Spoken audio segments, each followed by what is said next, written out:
going to start by talking about 4 areas of investigation in the cognitive science of religion that apply to this topic. The first concerns supernatural agents. Stuart Guthrie's anthropomorphism theory claims that a single evolved cognitive process underlies all religious belief. Talk about grandiose theories. That is the recognition of supernatural agency.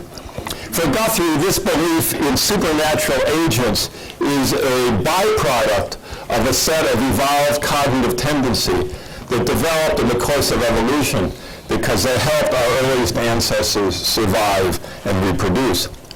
Calling them a byproduct means that these cognitive tendencies were not selected because they gave rise to religion, but rather for different purposes that are more directly connected to survival. These cognitive processes, selected by evolution because they helped our hunter-gatherer ancestors survive, accidentally provided a cognitive basis for religion. They did not arise in order to generate religious ideas, but once in place, that was their inevitable result. Guthrie argues that human beings evolved a tendency to look for and focus on beings who appear to be intentional agents. For survival, it would be better to over-detect such agents, even when their existence was possible but not certain, than to ignore their presence. Better to assume the rock ahead is a bear or the sound in the grass is a lion than to assume it's only a rock or only the wind and then end up as their supper. Thus, we attribute human-like agency to natural forces and events. Religion, then, is the natural, perhaps inevitable result of this normal cognitive process which developed through evolution for the sake of survival. And there's much laboratory research in cognitive science that supports the claim that people attribute agency to ambiguous or clearly non-agenic stimuli. This apparently natural attribution by adults has been demonstrated time and time again in the laboratory. Justin Barrett called this cognitive system the hypersensitive agency detective device, universally abbreviated HADD, HAD, in the literature.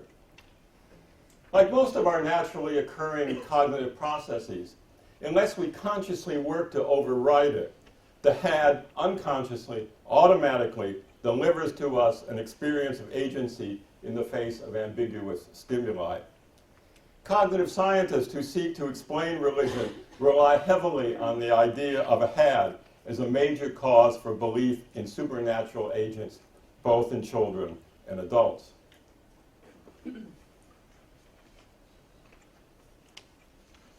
The appeal of religious ideas. Pascal Boyer proposes that religious concepts survive and propagate efficiently because they fall within what he calls the cognitive optimum of being easily described and communicated, but also counterintuitive enough to be attention-grabbing and readily remembered. Whereas cognitive theories of the origin of religious ideas stress their natural and intuitive nature, cognitive theories of the propagation of these same ideas stress their counterintuitiveness. The problem seems to be that ideas that fit too well with our intuitions are easily understood and communicated, but they're not always all that interesting. But concepts that deviate slightly in one or two ways from our ordinary experience might enjoy the gain of making intuitive sense, but also be more intriguing and attention-grabbing, and therefore evoke more interest and more reflection. A tree that just stands out there is not all that interesting. A tree that spontaneously takes off, flies to the moon, and disappears is just bizarre and unbelievable. A tree that walks and talks is picturable and attention-grabbing and easily remembered, as I suspect we all remember from the books that we read to our children. Likewise, with a bush that burns and is not consumed, or a man who walks on water or heals the sick by touching them. So widespread religious ideas are not completely counterintuitive and completely bizarre, or simply intuitive and ordinary, but rather what Boyer calls minimally counterintuitive, often abbreviated MCI. Thus, they enjoy that cognitive optimum, an ideal balance of intuitive and counterintuitive aspects, and so will be remembered easily and propagate efficiently.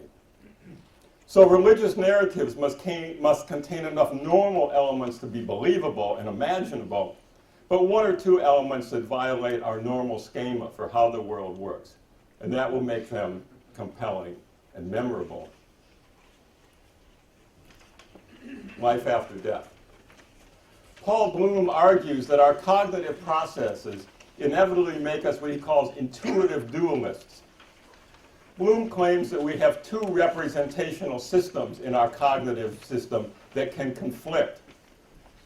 One he calls naive or folk physics. That represents objects in our ordinary world as solid, bounded physical objects. It begins working in the first few months of life and gradually comes to represent our bodies too as bounded, solid physical objects.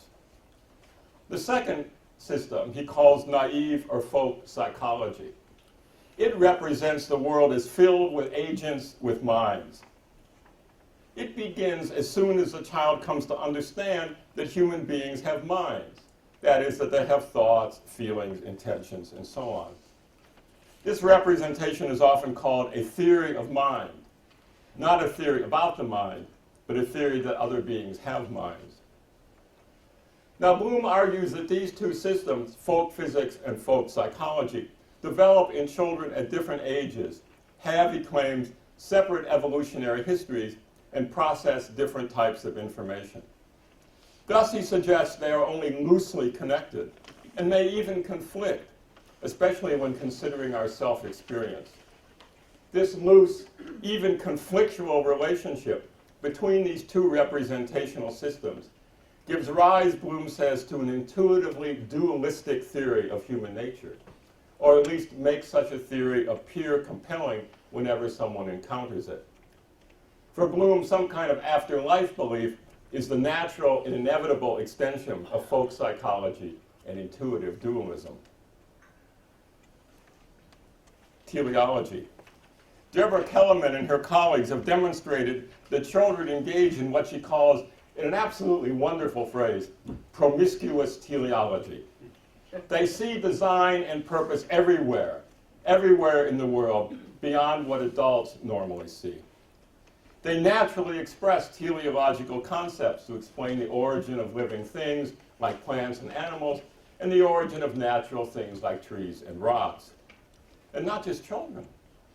Researchers find that adults who lack much formal education also naturally use teleological explanations to understand nature. More strikingly, even scientifically educated adults, when under time pressure to answer questions, revert to teleological explanations. All this implies that promiscuous teleology is really promiscuous. It can't simply be outgrown developmentally, but is at best only constrained in highly educated contexts. Such teleological reasoning naturally gives rise to, or at least reinforces, the idea that the world was created for a purpose by an intentional creator. So on this model, religion is caused by the natural operation of cognitive mechanisms that were selected for by evolution for safety, survival, and ease of transmission, and not for the production of religious beliefs or practices or to aid in a spiritual search.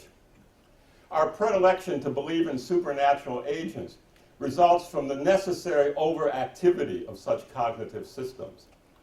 We're also more inclined to remember narratives that contain minimally counterintuitive features. Religious narratives are a potent, perhaps the most potent, source of such minimally counterintuitive concepts and images. After it arises out of the operation of these cognitive mechanisms, which evolved for other reasons, religion then can acquire social functions that do in fact contribute to human survival and reproductive success. And so it becomes adaptive and a stable feature of human history. But it did not evolve to perform those functions, according to this theory. Now, are these explanations of religion compelling? Only up to a certain point. That's my answer. We'll see. 4 points to think about in answering that question of whether these explanations are compelling. 4 things to keep in mind. First, explanatory selectivity. All explanations are selective. No one field's explanations can explain everything about a phenomena. Every field selects only some aspects of a phenomena, the aspects that are most relevant to its function or most visible through its frame of reference to explain. No single field will give you a complete account of a particular subject. You can ask a chemist, an art historian, a professor of aesthetics, and a gallery owner about the Mona Lisa. Each will select a different aspect of the phenomena of the Mona Lisa to attend to. From one, you will get an analysis of the chemistry of the pigments. From another, an account of the place of the Mona Lisa in the history of art. From another, a description of the symmetry and harmony in the work. And from yet another, an estimate of its monetary value. Is one right and the rest wrong? Of course not. All can marshal supporting arguments and evidence. And the epistemological trick is to ask the right question to each. If I want to know why the color has faded, I ask the chemist and not the art historian. If I want to know why it's considered beautiful, I ask the aesthetics professor and not the chemist. Out of the whole complex that is the Mona Lisa, each expert attended to one aspect in his or her explanation.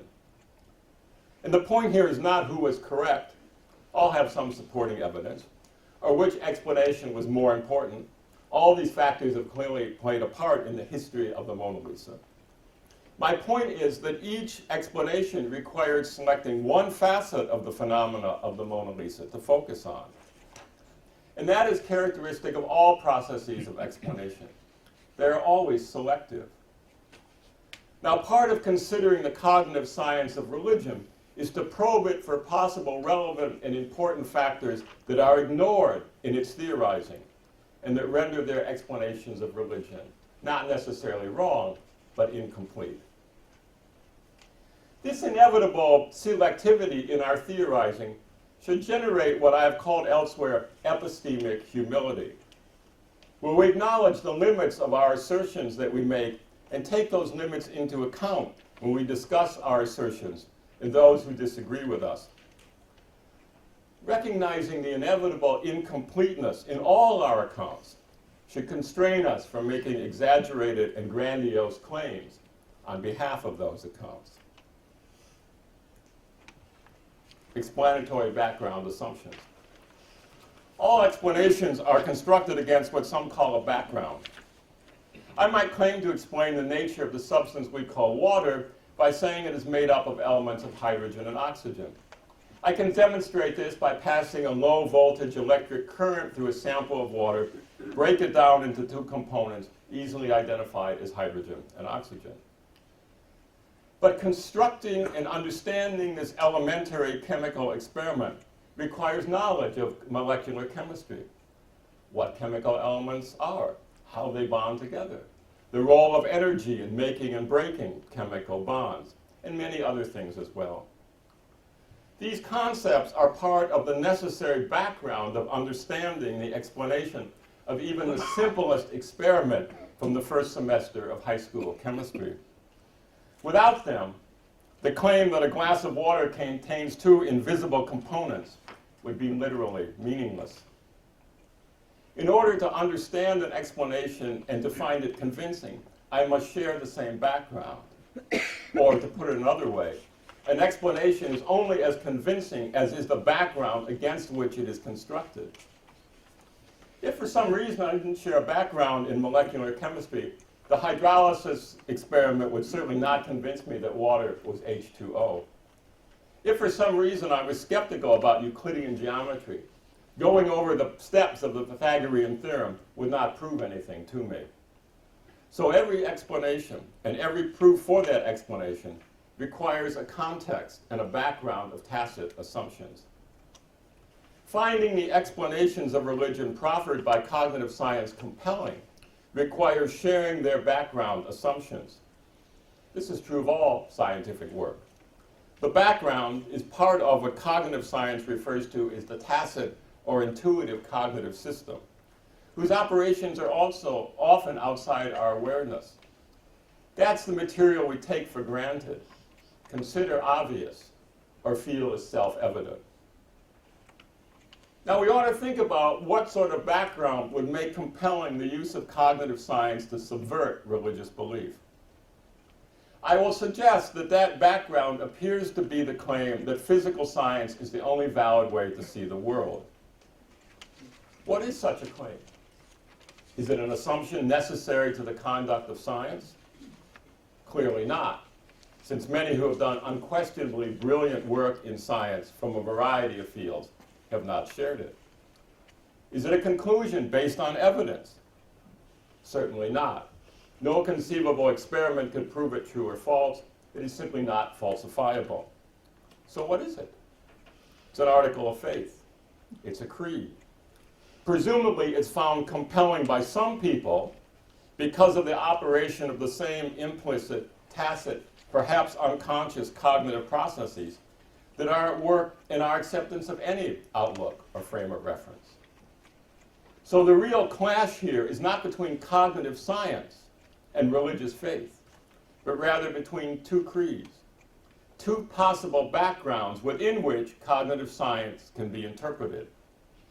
One that claims that physical science is the only arbiter of reality, one that claims there is more than one way to see the world.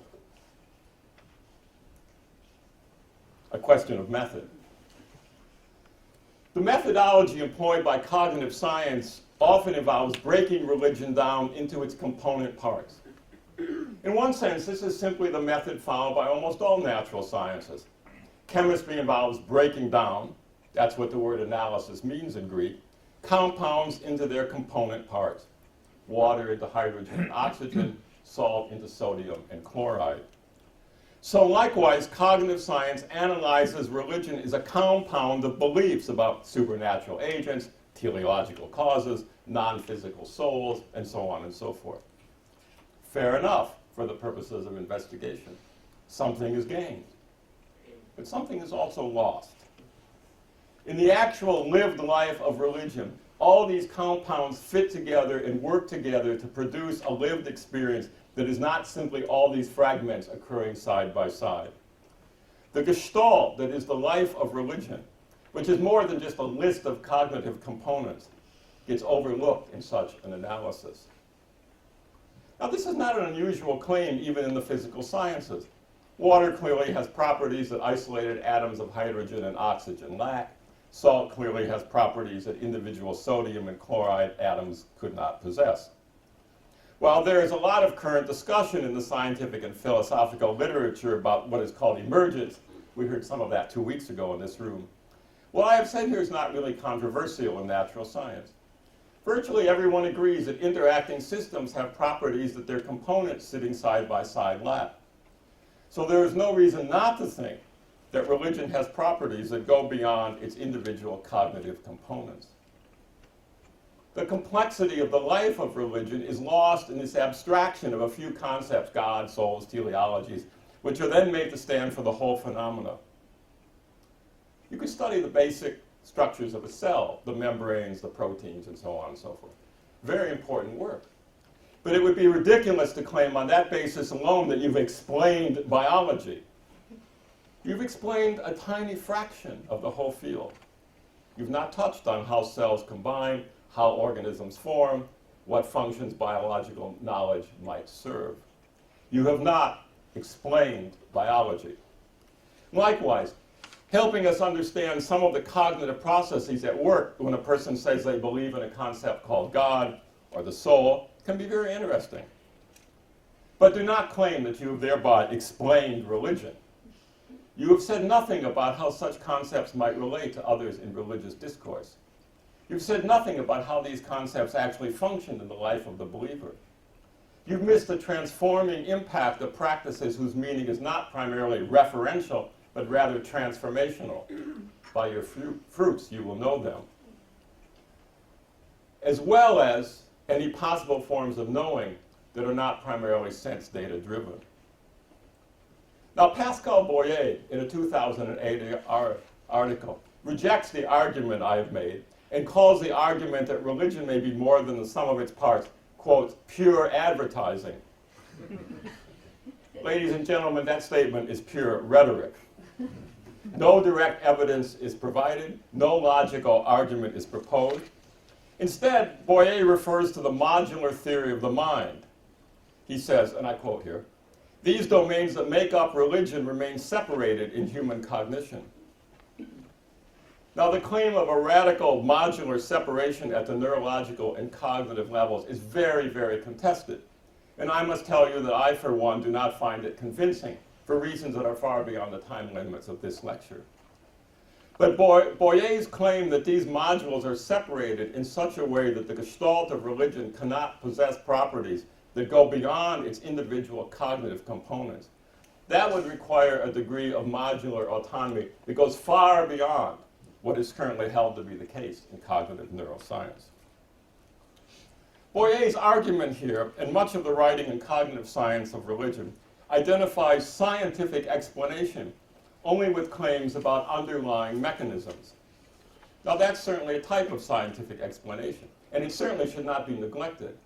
But this is much too narrow to be considered a complete account of what can be called scientific, given the rise of nonlinear models, paradigms of emergent properties, the rise of non-reductive approaches within science.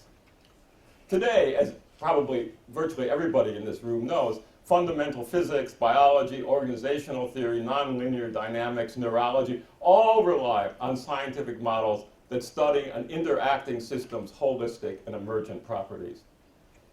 There is no logical or scientific reason to confine one's explanation of religion only to religion's separate cognitive components, and to ignore the ways in which these components may also interact and produce a phenomena richer and more complex than the component parts in isolation. Continuing to rely so exclusively on a singular module model of neurology gives the cognitive science of religion theories a slightly outdated ring. A question of development. Much of the actual research relied on in cognitive psychology's theories of the origin of religion is referred to as coming from developmental psychology. But, as you probably already noticed, it's mostly infant and early childhood research. A very truncated understanding of development, at least from the perspective of someone like myself who approaches and teaches developmental research from a clinical framework. A clinical framework requires a lifespan approach, since patients of all ages show up in the doctor's office. The virtual limitation of development to infancy and childhood does mischief when the studies are applied to religion. The implicit message is that religion is childish, that one can jump directly from a child's personification of her teddy bear or his insistence on living in a teleological universe, that one can jump directly from that to the Summa Theologica or the Avatamsaka Sutra or the Upanishads with no cognitive development in between. Now, of course, that's not what lifespan development research actually finds. Rather, decades of research on religious and moral cognitive development find clear trajectories of development towards more cognitive complexity and more encompassing rationalities within religious and moral development. And that the highest and most complex form of cognition can be found as often in the domain of religion as in any other domain. Current research finds very little difference in average levels of cognitive complexity in the reasoning of religious believers and non-religious skeptics. Trajectories of increasingly sophisticated and complex forms of reasoning take place within all the world's religions. It is a paradoxical theory of religious development in which no actual development is seen to take place. The single-minded focus on the beliefs of children obscures the cognitive development that does take place in the domain of religion. Okay, now we're in a position to answer the question we began with. Do these findings subvert religious belief? Many claim that cognitive neuroscience hails the demise of religion. They interpret in their own particular way the findings of cognitive science that suggest that religious beliefs utilize common cognitive processes. For example, it is almost universally asserted that such findings prove that religion is a purely natural phenomenon.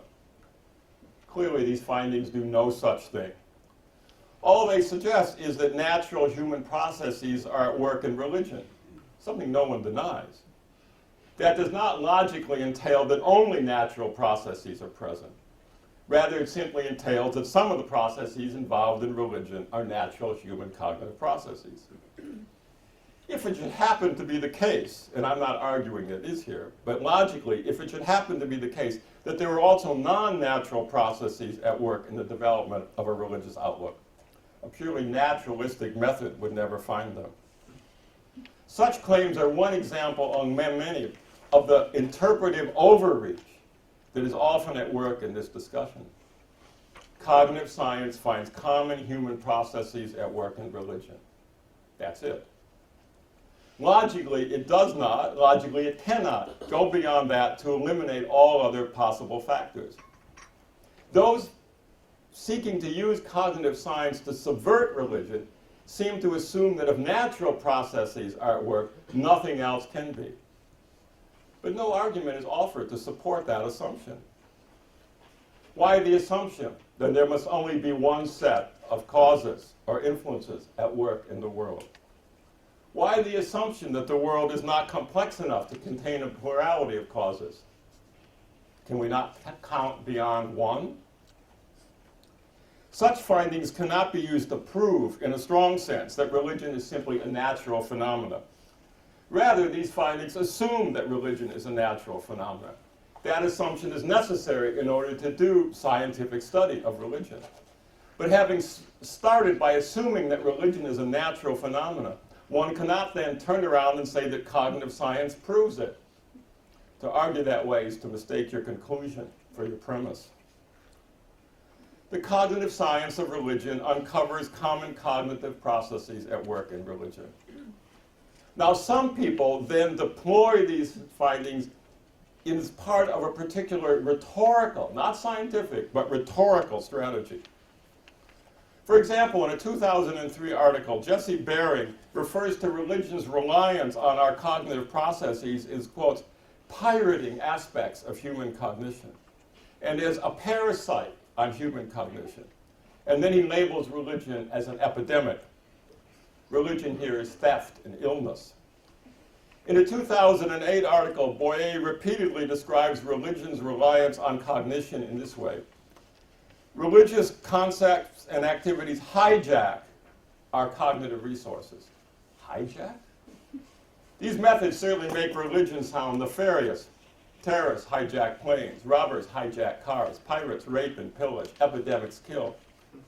But all cognitive science really suggests is that, like all human activity, religion utilizes our cognitive processes. Nothing nefarious or symptomatic there. Now, this is a perplexing move, logically. Surely cognitive science, too, relies on, hijacks human cognition. From a cognitive science standpoint, cognitive science is no different from any other human activity in terms of its own dependence on human cognition. Cognitive science suggests that religion relies on human cognition. What else could it rely on? But then, almost immediately, the results of human cognition in the domain of religion are redescribed, not just as natural, but as mistaken, or as worse. In the December 2005 article in the Atlantic Monthly, Paul Bloom speaks of cognition going awry when it comes to religion. He quotes Boyer approvingly when Boyer claims that religion is a hypertrophy, an abnormal enlargement of the cognitive system. Again, illness metaphors. At a conference, I recently heard a lecture on this topic where neurons were spoken of as misfiring in the case of religion. Without missing a beat, those who seek to use cognitive science to debunk religion move from religion as natural to religion as wrong and pathological. Now, how is that rhetorical sleight of hand accomplished? Not by evidence or argument. No arguments or evidence are offered to show that claims about supernatural agents are always and everywhere mistaken, or that religion is connected to psychopathology. Actually, all the epidemiological research finds just the reverse, but that's a different story. All that is offered here is that religious beliefs and practices arise from the functioning of normal human cognition. Nor could the findings of cognitive science, which deals with how human cognition works, and not with questions of what really exists in reality, ever demonstrate that claims about supernatural realities are always and everywhere mistaken. Such a claim is clearly far beyond the purview of research into the functioning of cognitive schemas and the movement of neurotransmitters. Rather, I would suggest that what makes this rhetorical sleight of hand work is the background or the context in which these debunkers deploy the relatively neutral scientific findings of cognitive research. They appear to simply assume that all religious claims are mistaken and that virtually every religious practice is pathological. They don't have to demonstrate it or give reasons for it. The conviction is just intuitively obvious to them. It is simply the background against which they write and the context in which they conduct their discussion.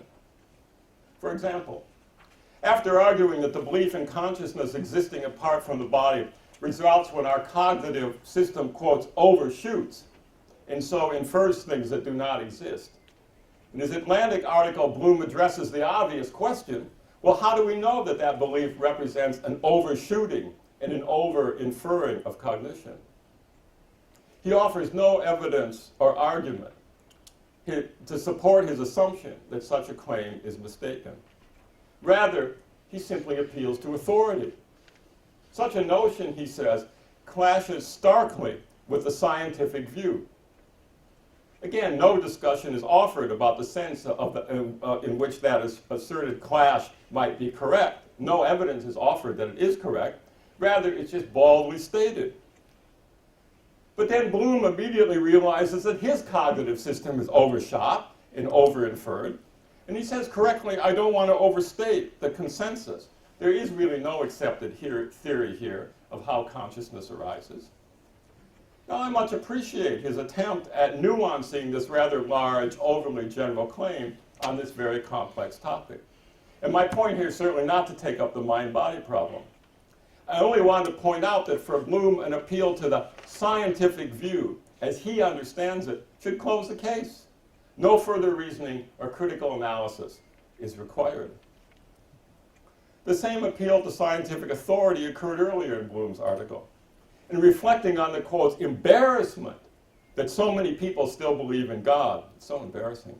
Bloom notes that even scientists believe in God. Can you believe that? In large numbers, no less. He gets no help there for what appears to be his implicit case for the irrationality of religion. So he restricts his research to the National Academy of Science. Ladies and gentlemen, that's not an accepted research practice, to restrict yourself to the sample that gives you the result that you wanted. But in any case, Bloom does that, and he says only when we look at the most elite scientists do we find a strong majority of atheists and agnostics. Now, what is this claim, which I don't dispute, by the way, supposed to show? Again, it seems to me a clear appeal to authority. Elite scientists are the arbitrators of rationality and truth. Now, I thought rational people were supposed to be critical of authorities, whether religious, political, or scientific. But it seems that for the debunkers of religion, only religious authority is to be treated skeptically.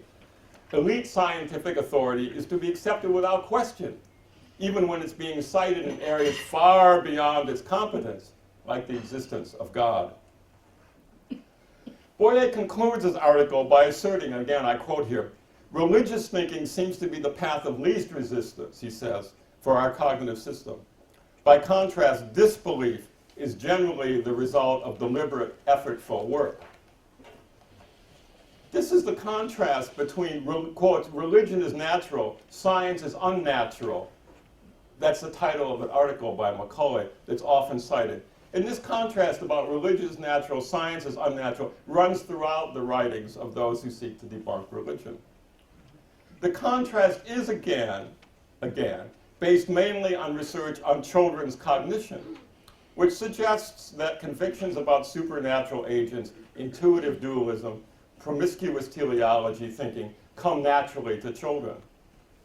Religion is then described as simply the result of these automatic, implicit, childish cognitive structures and the holding of these rather simple beliefs. Whereas science is described as the result of hard work and discipline. Now, no one doubts that learning biochemistry or working on problems in mathematical physics takes hard work.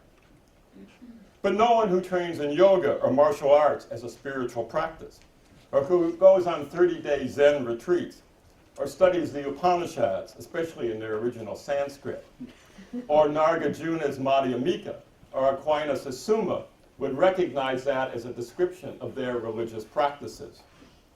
One might just as well contrast practicing yoga or meditation or reading Nagarjuna and Aquinas with a child memorizing multiplication tables or catching butterflies in the field next door and conclude that religion demands discipline while math and science come naturally to children. What is religion in this article that religion comes naturally but science demands hard work? It seems that the definition ever be called religion. What is science in this argument? Science is very narrowly defined. Museum of Natural History. They have in mind mathematical physicists and biochemists. Now, obviously, articles of the physiology of the immune system takes great discipline and hard work. But again, this is an a very specific, narrow understanding of science with a very general understanding of God, but not in quarks. Children soon learn to add and subtract or memorize simple understand the Heart Sutra.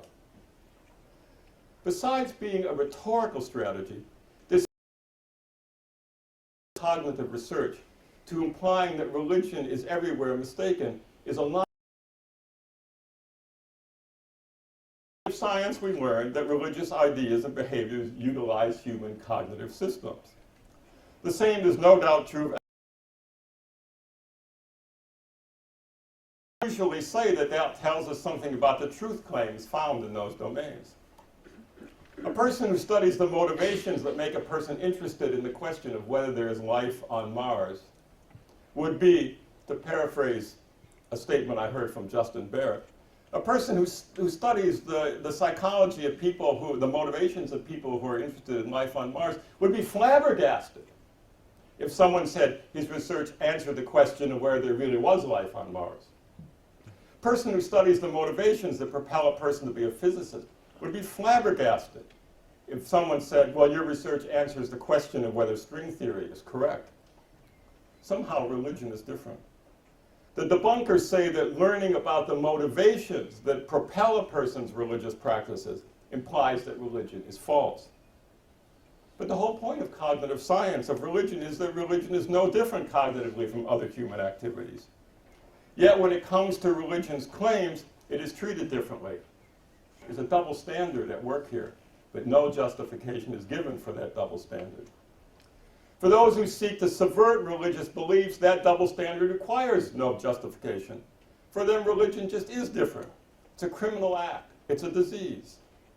Like all implicit, tacit processing, that conviction does not have to be conscious, does not have to be explained, does not have to be defended.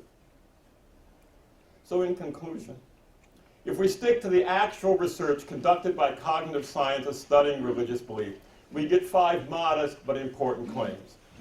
That children and adults have a tendency to look for teleological causes, that children and adults have a propensity to see things in terms of agents with motives, that some concepts appear compelling and intuitively correct, that there are certain cognitive constraints on religious thought, that some ideas are easier to remember and remain in circulation. All these findings provide interesting insights into religious belief and suggest additional lines of research. That's all to the good. If the cognitive psychology of religion had remained there, there would be no need for me to give this grumpy lecture. There is nothing here that explains religion in its entirety. There's nothing here that subverts it. But those who seek to use cognitive science to subvert religion go far, far, far beyond these claims. And in a remarkable stretch of interpretive overreach, they assert that they have indeed explained religion, broken its spell, demonstrated its falsity, even its pathology, and left the religiously committed, quotes, with their tongues hanging out, dying for a drop of faith, in the words of Jesse Berry. Rarely, if ever, in science or philosophy has the conclusion so far exceeded the argument. Thank you very much.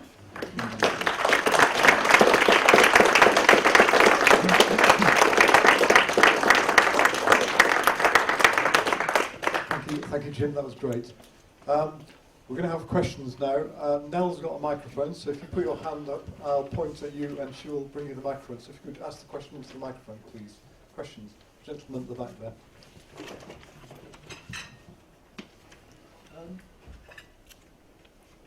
On some plausible assumptions, might not the case actually be worse for reliability of things like theoretical physics if you accept this kind of move? Because the sort of concepts and beliefs useful for avoiding lions on the savannah or whatever seem even more remote from string theory or quarks.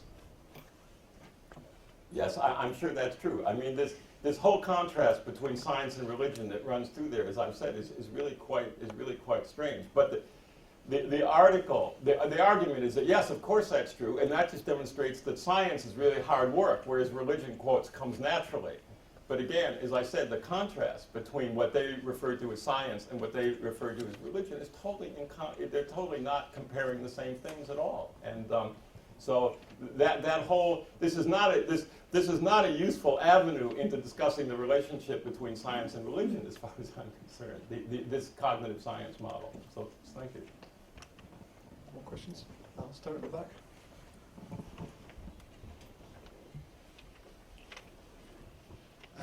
Thank you very much. I guess one possible candidate in which there has been even greater overreaching is in the use of functional imaging to explain religion.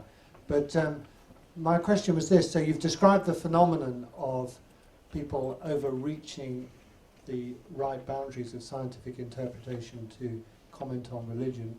So who has failed the most here? Is it those who teach science correctly, or is it those who teach what religion is? So there clearly has been a mismatch between the scientific technique and understanding what it is to be studied.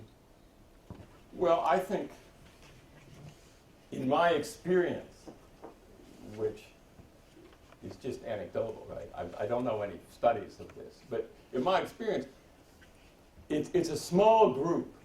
It's not everybody who does cognitive science and religion by a long shot. There are plenty of people who do cognitive science and religion, and I suppose in a certain sort of indirect sense, I'm one of them that doesn't go down this road at all. But somehow, at least in the United States, the people like Boyer and Dawkins and Dennett and Jesse Berry, they really have controlled Bloom. They've really controlled the discourse in the popular media in the United States. And one of the things that's so striking about this is that if you go back and look at their actual articles in peer-reviewed journals, they're quite reasonable. And they cite these articles when they back up these grandiose arguments, and they'll cite an article in the journal, and I read these journals, and I go back and I look, and the conclusions in the articles are really quite restrained. Of course, it's a peer-reviewed scientific journal. Then when they appear on the Oprah show, or when they write an article in the Atlantic Monthly, then you get these grandiose claims. So I think the responsibility, I think the responsibility lies partly in people just, using their research for self-promotion, as far as I'm concerned. I think to be really cynical about it. The other thing is that the scientific community does not call them out. People who know better does not call them out. And here, my example of this, and I'm sorry it's from Great Britain, so I'm about to put my foot largely in my mouth, which is where it lives most of the time anyway, my wife will tell you. Richard Dawkins is a chaired professor at Oxford University. And he says things that are beyond outrageous and in support, not just in his arguments, but in claims about historical things that are simply not clear. And I'm struck that nobody from Oxford says, you're a professor. You can't, you're bound by a certain morality of truth-telling. And at least you have to make a good faith effort at it. We all fall short of it. I certainly do. We all fall short of it. But he's not even making a good faith effort at it. So I think it's partly the scientific community that knows better, even if they don't agree. They don't have to be religious, but they know that scientific findings are being misused. And I think, myself, as someone who works in both of these fields, that does, at least in the United States, I could document this from popular magazine articles in the mass media, it does tremendous mischief to the public's view of the integrity of science. To hear people who is a chaired professor of psychology at Harvard or NYU making these outrageous statements in the name of their science. And I think I think the scientific community needs to call these people out a little bit, because they're in fact doing mischief to the popular perception of the integrity of the scientific process. Because some of these arguments are so tendacious, anybody could see through them. You don't need to be a professor of philosophy of science to see through these things. It's a little bit, as I said to my wife, talking about this is a little bit like shooting fish in a barrel. I mean, these are not really difficult arguments. So I think it's partly people doing this, and it's partly the scientific community.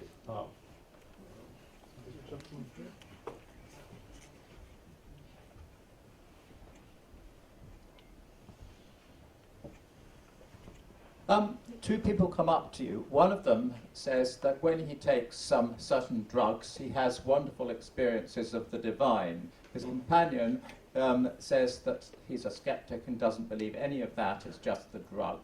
How do you deal with this sort of situation? Where's the problem? I mean, of course, if he takes certain substances, he'll have certain experiences. They tend to work that way. If he makes claims, I mean, you can't be mistaken about having an experience. There are gains and losses to that philosophically, but you can't be mistaken about having an experience. If I say I feel the sensation or pain in my leg, I can't be mistaken about that. Even if I don't have a leg, I can still feel the sensation of the pain in my leg. It's true. It's the phantom limb phenomenon. It's clear. So if he says, I have these experiences, okay, he has these experiences. It is a chemical thing. I think the more striking question is, how do those experiences compare to people who have religious-like experiences that aren't under the influence of drugs? And that's a more difficult question, but I think it has to do with the question of how, something I said, that all accounts take place in a certain context and have certain kinds of assumptions to them. But it is quite serious that people do claim that taking drugs give them spiritual experiences. Yes, but not your case, because you said the guy was a non-believer. No, his companion was the skeptic. He himself believes it all. Oh, he believes it all. Well, then I think that the test, look, it seems to me quite clear in the history of religions, in virtually all religions, that the test of the validity of a religious way of life is by your fruits will you know them. Amen. And so if this experience leads this person into a deeper religious search, and that he volunteers more at the homeless shelter or something like that, and he gets, then I would say it's an authentic experience. If he just goes around saying, wow, far out, man, crazy, then I'm going to say, that's probably not, The other thing I think is that how you come to something, in fact, and there's psychological research about this, how you come to something affects how the experience gets integrated into your life and what happens with it. I would argue that it's a different experience to stand on the top of a mountain having climbed it from standing on the top of a mountain because you took a cable car up to the top of it. And so if you get to the experience from having practiced a spiritual discipline for years, the getting there contextualizes in a way that popping a pill doesn't.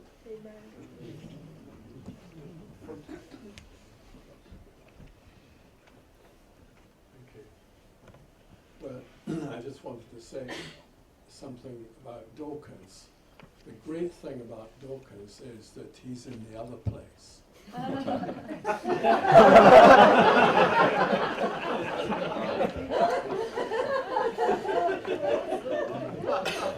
But in fairness, I think Roger Scruton does debunk him Oh yeah. quite Oh yeah. extensively. No, a lot of people do. The question I wanted to ask was, do you think cognitive processes can contribute to understanding the conflict between religions? Well, that's a good question, and one of the projects that I hope to work on here, and that I hope to work on eventually here in one way or another, is models of cognitive complexity, and which is an issue in developmental psychology, and there's certainly evidence that more complex, and there's a lot of research about this in all kinds of fields, religion actually as well as politics and other areas, that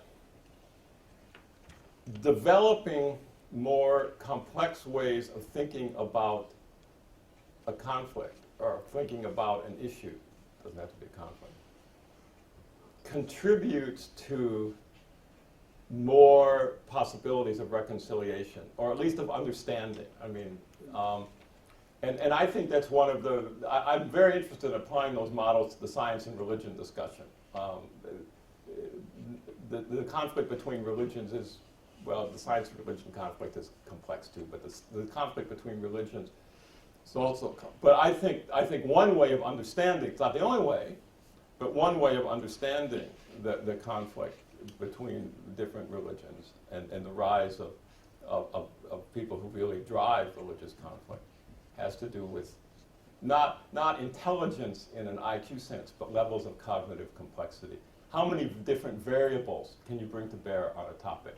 Or do you see that there's only two, that's black and white, Then you've got problems. If you've got people who can think about it in more complex ways, then you've got more avenues of discussion. Lady in the middle, two ladies in the middle. Thank you very much for your talk. I'm going to jump back a couple of questions to your comment about the scientific community's sort of keeping its members in line. And I wanted you to discuss the responsibility of the religious community and whether it has any responsibility to keep what is said by its preachers and by its members in line in a similar way. Yes, of course it does. And one of the things that makes that complicated is that in really high conflict situations, the only people who, and even they don't always have standing, but the only people who have standing are co-religionists. So I was hoping not to talk about this. I spent one of the reasons I'm here is to go back to doing philosophy of science and philosophy of religion, because for the last 10 years I've worked in counterterrorism and religious motivation, and particularly I've been doing studies of the motivations that drive people to become religious terrorists, basically. And it's a burnout job, I'll tell you that, to spend your life with interviews and websites and writings by people that want you and your family to die a slow and painful death. So I'm not doing that anymore. But one of the things that was clear to me is that the only people who can speak who have authority to speak in those situations are co-religionists. And I think the same thing is true in general. And the only time, people often said to me, did you feel in danger? After all, you're talking about the jihadis and all this kind of stuff, haven't you? The only time I've ever been threatened in my life has been from another Christian. Because I was also calling out the groups in the United States, Christian groups and Christian identity groups in the United States, who are as violent as any jihadis on the face of the earth. So I think, yes, religious people do have a responsibility to do that, but it has to be done within the confines of the same community. Just like I said, it's the scientific community that has to deal with, constrain is too strong, but at least counter the claims that some of these people are making. Final question from the lady in the middle. Thank you so much, Professor Jones, for your lovely, lovely talk. Oh, thank you.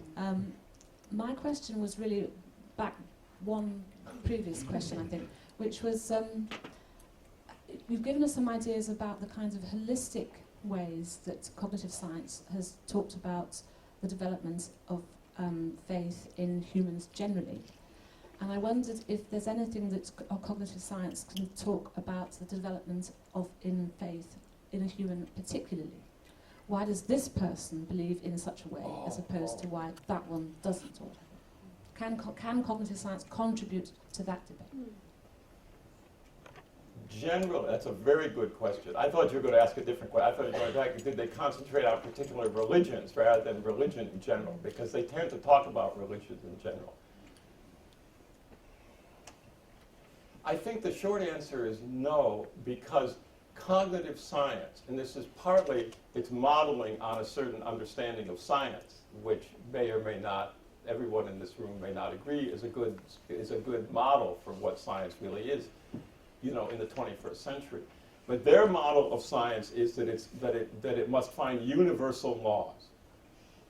And therefore, they are much more interested in processes and laws and structures, cognitive structures that exist across humanity. And they're not particularly interested in individual differences. There's very little discussion of individual differences. As I think somebody said, I come from a clinical background. I practice as a clinical neuroscientist and psychophysiologist, among other things. And I'm much more interested, a clinical person is much more interested in individual differences. And I notice this when I go to meetings of the American Psychological Association. There's a real difference. A clinical person is really interested in individual differences. Someone who's doing scientific psychology of whatever form is much more interested in generalizations that cover all of humanity. So the answer is no, and there's a theoretical reason why that's the case, I think. Let's thank Jim for a very interesting lecture. Thank you all very much.